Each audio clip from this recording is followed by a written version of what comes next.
Vision செய்திகளுக்காக ஆனந்தி. விரிவான செய்திகளை காணும் முன் இன்றைய முக்கிய செய்திகள்.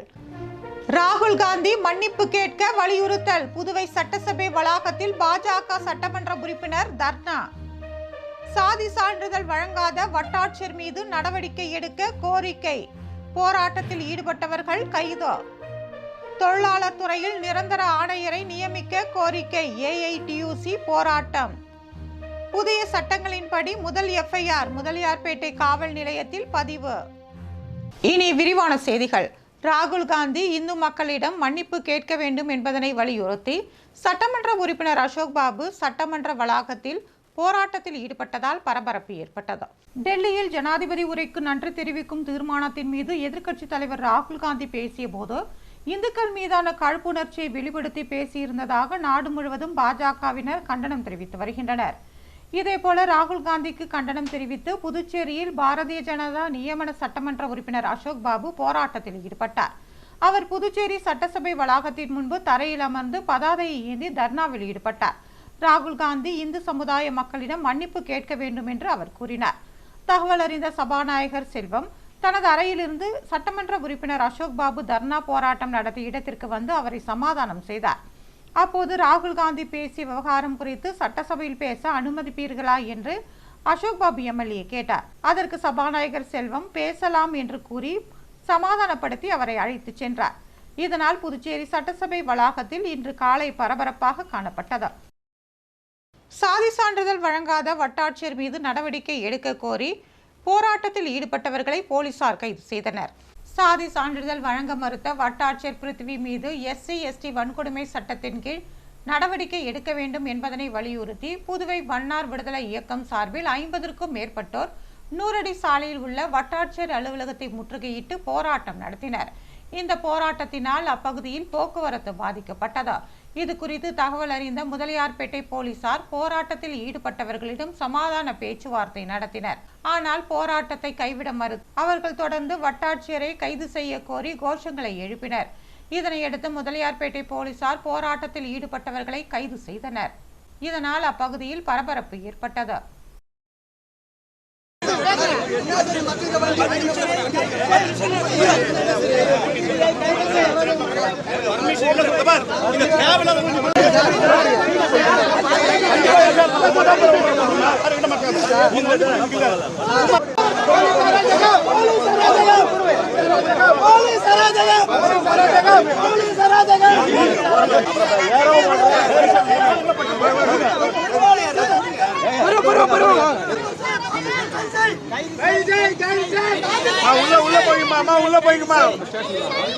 தொழிலாளர் துறையில் நிரந்தர ஆணையரை நியமிக்க கோரி ஏஐடியூசி தொழிலாளர்கள் சங்கம் சார்பில் போராட்டம் நடத்தப்பட்டது. புதுச்சேரி மாநிலத்தில் உள்ள ஏராளமான தொழிற்சாலைகள், சிறு குறு நிறுவனங்களில் பணியாற்றும் பல்லாயிரக்கணக்கான தொழிலாளர்களின் விவகாரங்களை நிர்வகித்து தீர்வு காண வேண்டிய புதுச்சேரி அரசு தொழிலாளர் நலத்துறையில் நிரந்தரமாக தொழிலாளர் நல ஆணையர் இல்லாமல் இருப்பதும், பொறுப்பு ஆணையரே இந்த துறையை கூடுதலாக கவனித்து வருவதால் அலுவலகத்திற்கே அவர் வராத காரணத்தாலும் ஆயிரக்கணக்கான தொழிலாளர்களின் புகார்கள் உரிய நடவடிக்கை எடுக்க முடியாமல் உள்ளதாக ஏஐடியூசி குற்றம் சாட்டியுள்ளது. இந்நிலையில் தொழிலாளர் நலத்துறைக்கு நிரந்தர ஆணையர் இல்லாததை கண்டித்து தொழிலாளர் நலத்துறையை முற்றுகையிட்டு ஏஐடியூசி சார்பில் போராட்டம் நடைபெற்றது. ஏஐடியூசி தொழிற்சங்கத்தை சேர்ந்த ஏராளமான தொழிலாளர்கள் இந்த கண்டன ஆர்ப்பாட்டத்தில் ஈடுபட்டனர். அவர்கள் தொழிலாளர் நலத்துறைக்கு நிரந்தர ஆணையரை நியமிக்க கோரி கோஷங்களை எழுப்பினர்.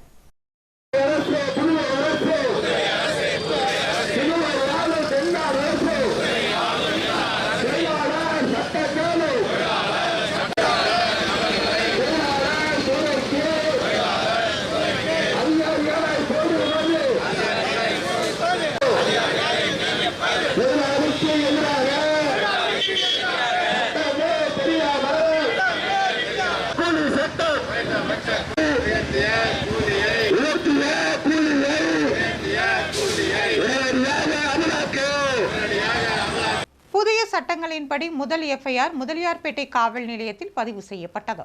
ஆங்கிலேயர் ஆட்சியில் கொண்டுவரப்பட்ட இந்திய தண்டனை சட்டம் குற்றவியல் நடைமுறை சட்டத்தில் திருத்தம் செய்து கடந்த டிசம்பர் மாதத்தில் புதிய சட்டங்கள் மத்திய அரசால் கொண்டு வரப்பட்டது. இந்த புதிய சட்டங்கள் நேற்று முன்தினம் அமலுக்கு வந்தது. புதிய சட்டத்தின்படி முதல் எஃப்ஐஆர் முதலியார்பேட்டை காவல் நிலையத்தில் பதிவு செய்யப்பட்டது. சாதி சான்றிதழ் வழங்க கோரி புதுவை தாலுகா அலுவலகத்தை முற்றுகையிட்டு மறியல் போராட்டம் செய்த 52 பேர் மீது முதலியார்பேட்டை போலீசார் பாரதிய நாகரிக் சுரக்ஷா சன்ஹிதா 170 பிரிவின் கீழ் முன்னெச்சரிக்கை நடவடிக்கையாக கைது செய்தனர். பின்னர் காவல் நிலைய ஜாமீனில் அவர்களை விடுவித்தனர். ஊர்காவல் படையின் எழுத்து தேர்வில் தேர்வானவர்களுக்கு விரைவில் மருத்துவ பரிசோதனை நடைபெறவுள்ளது. புதுவை காவல்துறையில் ஊர்காவல் படைக்கு 420 ஆண்கள் 80 பெண்கள் என 500 பணியிடங்களுக்கான எழுத்து தேர்வு நேற்று முன்தினம் நடைபெற்றதா. இந்த தேர்வு முடிவுகள் நேற்று அரசு இணையதளத்தில் வெளியிடப்பட்டதா. இதில் தற்காலிகமாக 407 ஆண்கள் 75 பெண்கள் என மொத்தம் 482 பேர் தேர்வு செய்யப்பட்டுள்ளனர். இவர்களிடம் கல்வி தகுதி, வயது, குடியுரிமை சான்று சரிபார்க்கப்பட்டு மருத்துவ பரிசோதனை செய்யப்படும். இதில் பங்கேற்காதவர்களின் இடம் காத்திருப்போர் பட்டியலில் உள்ளவர்களுக்கு வழங்கப்படும். சான்றிதழ் சரிபார்ப்பு, மருத்துவ பரிசோதனை தேதி பின்னர் அறிவிக்கப்படும் என்று தேர்வு கட்டுப்பாட்டாளர் பங்கஜ்குமார் ஜா தெரிவித்துள்ளார். புதுச்சேரியில் ஆண்கள் பிரிவில் ரமணா 186.5 மதிப்பெண்களை பெற்று முதலிடத்தையும், பெண்கள் பிரிவில் சுபஸ்ரீ 82.75 மதிப்பெண்களை பெற்று முதலிடத்தையும் பெற்றுள்ளனர். புதுவை சட்டமன்ற உறுப்பினர்களுக்கு முதலமைச்சர் ரங்கசாமி மரக்கன்றுகளை வழங்கினார். புதுச்சேரி வனத்துறை சார்பாக மரங்களின் முக்கியத்துவம் மற்றும் அதனை பாதுகாத்தலில் மக்களின் பங்கு குறித்த விழிப்புணர்வை ஏற்படுத்தும் வகையில் ஒவ்வொரு ஆண்டும் ஜூலை முதல் வாரத்தில் மரக்கன்று நடும் திருவிழா கொண்டாடப்படுகிறது. இந்த விழாவினை முன்னிட்டு ஜூலை 1ஆம் தேதி முதல் 7ஆம் தேதி வரை 10,000க்கும் மேற்பட்ட மரக்கன்றுகளை வேளாண் துறை, காவல்துறை, நீதித்துறை உள்ளிட்ட அரசு துறைகள், பள்ளி மற்றும் கல்லூரி வளாகங்களில் மரக்கன்றுகள் நடுதல், புதுச்சேரியில் உள்ள 108 கிராமங்களிலும் மாவட்ட ஊரக வளர்ச்சி முகமையில் மகளிர் சுய உதவி குழுக்கள் மூலமாக மரக்கன்றுகள் நட திட்டமிடப்பட்டுள்ளது. இந்நிலையில் சட்டப்பேரவை வளாகத்தில் மரக்கன்று நடும் திருவிழாவின் தொடக்க நிகழ்ச்சி நடைபெற்றதா. முதலமைச்சர் ரங்கசாமி கலந்து கொண்டு மரக்கன்றுகளை அமைச்சர், சட்டமன்ற உறுப்பினர்கள் மற்றும் பொதுமக்களுக்கு வழங்கி வாகனங்களை கொடியசைத்து துவக்கி வைத்தார்.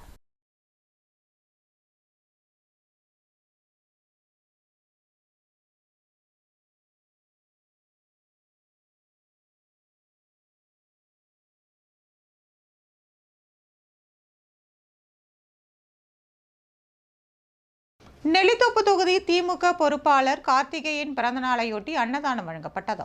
நெல்லித்தோப்பு தொகுதி திமுக பொறுப்பாளரும் திமுக தலைமை பொதுக்குழு உறுப்பினருமான கார்த்திகேயன் தனது பிறந்த நாளை கொண்டாடினார்.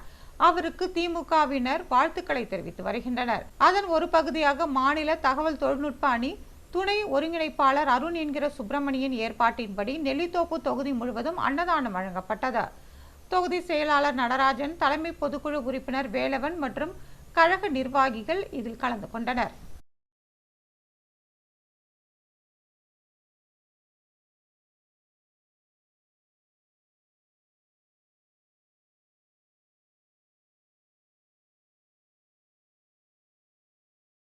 வாதானூரில் புதிய போர்வெல் அமைக்கும் பணியினை அமைச்சர் நமச்சிவாயம் தொடங்கி வைத்தார். புதுவை மண்ணாடிப்பட்டு சட்டமன்ற தொகுதிக்குட்பட்ட வாதானூர் கிராமத்தில் தற்போது நிலவி வரும் குடிநீர் பற்றாக்குறையை போக்க பொதுப்பணித்துறை மூலமாக 10,40,000 ரூபாய் மதிப்பீட்டில் புதிய போர்வெல் அமைக்கும் பணிக்கான பூமி பூஜை நடைபெற்றதா.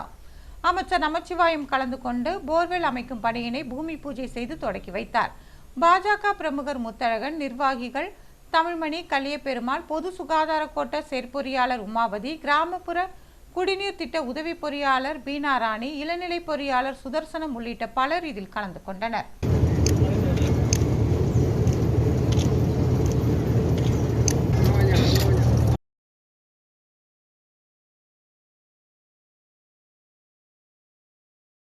தொண்டமாநத்தம் அரசு மேல்நிலைப் பள்ளியில் தியாகி அன்சாரி துரைசாமியின் பிறந்த நாள் கொண்டாடப்பட்டது. தியாகி அன்சாரி துரைசாமியின் 118வது பிறந்தநாள் விழாவை முன்னிட்டு தொண்டமாநத்தம் அன்சாரி துரைசாமி அரசு மேல்நிலைப் பள்ளியில் அமைச்சர் சாய்ஜே சரவணகுமார் கலந்து கொண்டு அலங்கரிக்கப்பட்டிருந்த தியாகி அன்சாரி துரைசாமியின் திருவுருவ படத்திற்கு மலர் தூவி மரியாதை செலுத்தினார். இதனைத் தொடர்ந்து தியாகி அன்சாரி துரைசாமியின் வாழ்க்கை வரலாற்று குறித்தும், அவர் செய்த சாதனைகளை குறித்தும், அவரது தியாகத்தை குறித்தும் மாணவர்களிடையே சிறப்புரையாற்றினார். விழாவில் ஆசிரியர் உதயகுமார் வரவேற்புரையாற்றினார். பள்ளியின் பொறுப்பு துணை முதல்வர் மனோன்மணி விருந்தினர்களை சிறப்பித்தார். ஆசிரியர்கள், மாணவர்கள் இந்நிகழ்ச்சியில் கலந்து கொண்டனர்.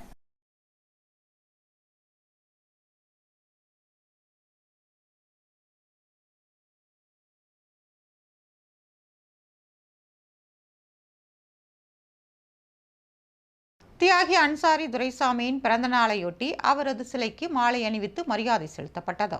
புதுச்சேரி சுதந்திர போராட்ட வீரரும் புதுச்சேரி எதிர்க்கட்சி தலைவருமான தியாகி அன்சாரி துரைசாமியின் பிறந்தநாள் விழா புதுச்சேரி செய்தி மற்றும் விளம்பரத்துறையால் கொண்டாடப்பட்டது. சர்தார் வல்லபாய் பட்டேல் சாலையில் உள்ள அவரது சிலைக்கு சிறப்பு விருந்தினர்களாக கலந்து கொண்ட சபாநாயகர் செல்வம், துணை சபாநாயகர் ராஜவேலு, அரசு கொறடா ஏகேடி ஆறுமுகம், சட்டமன்ற உறுப்பினர்கள் பாஸ்கர் என்கிற தட்சிணாமூர்த்தி, கேஎஸ்பி ரமேஷ், லட்சுமிகாந்தன், முன்னாள் சட்டமன்ற உறுப்பினர் இளங்கோ, காங்கிரஸ் சிறப்பு அழைப்பாளர் கணேசன், தியாகி அன்சாரி துரைசாமி சேவை அமைப்பு தலைவர் ஜெகத் ரட்சகன் ரங்கசாமி குடும்பத்தினர் தலைமையில் மாலை அணிவித்து மரியாதை செலுத்தப்பட்டது. தொடர்ந்து அவர் வாழ்ந்து மறைந்த அம்பலத்தடையார் மடம் வீதியில் உள்ள இல்லத்தில் முன்னாள் அமைச்சர் பெத்த பெருமாள் தலைமையில் துணை சபாநாயகர் ராஜவேலு முன்னிலையில் அவரது திருவுருவப் படத்திற்கு மாலை அணிவித்து ஏழை எளியோருக்கு நலத்திட்ட உதவிகள் வழங்கப்பட்டது. இந்நிகழ்ச்சியில் பன்னீர்செல்வம் பிரான்ஸ், முன்னாள் வார்டு உறுப்பினர், அரியாங்குப்பம் கூட்டுறவு கடன் சங்க இயக்குனர் காக்கையந்தோப்பு கந்தன் என்கிற மெய்யழகன், கூட்டுறவு கடன் சங்க இயக்குனர் சங்கர், சேவை அமைப்பு தலைவர் ஜெகத் ரட்சகனின் மகன்கள் சண்முக சுந்தரம், நீதிபதி ஓம் பிரகாஷ், மருமகள்கள் ஷியாமலா, ஜெயராணி மற்றும் பேரப்பிள்ளைகள் தீப்தி, சச்சின், பிரேஷித், மிருத்திகா மற்றும் தியாகிகள் குடும்பத்தினர் கலந்து கொண்டனர்.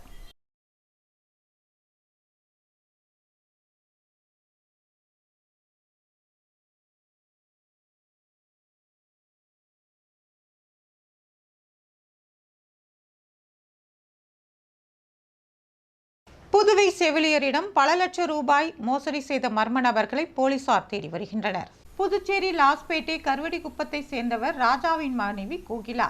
இவர் செவிலியராக பணியாற்றி வருகிறார். இவருக்கு கடந்த 2023ஆம் ஆண்டு செப்டம்பர் மாதத்தில் தெரியாத நபர் ஒருவர் தொடர்பு கொண்டு பேசியுள்ளார்.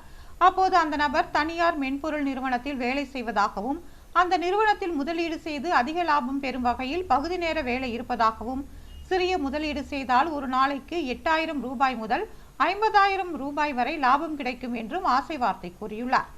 இதனை நம்பி அவரும் ஆன்லைனில் கணக்கு தொடங்கி 67 பரிவர்த்தனைகள் மூலம் 18,04,556 ரூபாயை முதலீடு செய்துள்ளார். பின்னர் முதலீடு செய்து சம்பாதித்த பணத்தை எடுக்க முயன்ற போது மேலும் பணத்தை முதலீடு செய்யுமாறு மோசடி கும்பல் கூறியுள்ளது. அதன் பிறகே அவர் மோசடி கும்பலால் தான் ஏமாற்றப்பட்டதை உணர்ந்துள்ளார். இது குறித்து கோகிலா சைபர் கிரைம் போலீசில் புகார் அளித்துள்ளார். சைபர் கிரைம் போலீசார் வழக்கு பதிவு செய்து விசாரணை நடத்தி வருகின்றனர். கரிக்கலாம்பாக்கம் விவசாயிகளுக்கு இயந்திரத்தில் பழுது நீக்குவது குறித்த பயிற்சி முகாம் நடத்தப்பட்டது. கரிக்கலாம்பாக்கம் வேளாண் அலுவலகத்தின் சார்பாக மத்திய அரசின் ஆத்மா திட்டத்தின் வாயிலாக நெல் சாகுபடி செய்யும் விவசாயிகளுக்கு விவசாய இயந்திரங்களை எவ்வாறு பயன்படுத்துவது, அதனை பழுது நீக்குவது மற்றும் இயந்திரங்களை பாதுகாக்கும் முறை குறித்து பயிற்சி முகாம் கரிக்கலாம்பாக்கத்தில் நடைபெற்றதா. ஒரு நாள் பயிற்சி முகாமிற்கு வேளாண் அலுவலர் தினகரன் தலைமை தாங்கினார். கால்நடை மருத்துவர் செல்வமுத்து முன்னிலை வகித்தார். பயிற்சி முகாமிற்கு காமராஜர் வேளாண் அறிவியல் நிலை பொறியாளர் பிரிவு பாஸ்கர் கலந்து கொண்டு விவசாயிகளுக்கு இயந்திரங்களை எவ்வாறு உபயோகப்படுத்துவது மற்றும் அதில் ஏற்படும் சிறு குறைபாடுகளை எவ்வாறு விவசாயிகளை சரி செய்து கொள்வது என்பது குறித்து விளக்கி பேசினார். வேளாண் துறை பொறியியல் பிரிவு மெக்கானிக் ராதாகிருஷ்ணன் டிராக்டரை ஓட்டும் போது கவனிக்க வேண்டிய முக்கிய அம்சங்கள் மற்றும் பேட்டரி ஸ்ப்ரேயர் எவ்வாறு பயன்படுத்துவது, அதன் தொழில்நுட்பம் குறித்து விளக்கி பேசினார். இந்த பயிற்சியில் 100க்கும் மேற்பட்ட விவசாயிகள் கலந்து கொண்டு பயன்பெற்றனர். உதவி வேளாண் அலுவலர் கிருஷ்ணன், அலுவலக ஊழியர்கள் குமணன், தம்புசாமி உள்ளிட்ட பலர் இதில் கலந்து கொண்டனர். புதுவையில் இன்றைய தங்கம் மற்றும் வெள்ளி விலை விவரம். தங்கம் ஒரு கிராம் 6,635 ரூபாய். ஒரு சவரன் தங்கம் 53,080 ரூபாய். வெள்ளி 10 கிராம் 925 ரூபாய். மீண்டும் இன்றைய முக்கிய செய்திகள். ராகுல் காந்தி மன்னிப்பு கேட்க வலியுறுத்தல். புதுவை சட்டசபை வளாகத்தில் பாஜக சட்டமன்ற உறுப்பினர் தர்ணா. சாதி சான்றிதழ் வழங்காத வட்டாட்சியர் மீது நடவடிக்கை எடுக்க கோரிக்கை. போராட்டத்தில் ஈடுபட்டவர்கள் கைது. தொழிலாளர் துறையில் நிரந்தர ஆணையரை நியமிக்க கோரிக்கை. AITUC போராட்டம். புதிய சட்டங்களின்படி முதல் FIR முதலியார்பேட்டை காவல் நிலையத்தில் பதிவு. இத்துடன் செய்திகள் நிறைவு பெறுகிறது. வணக்கம்.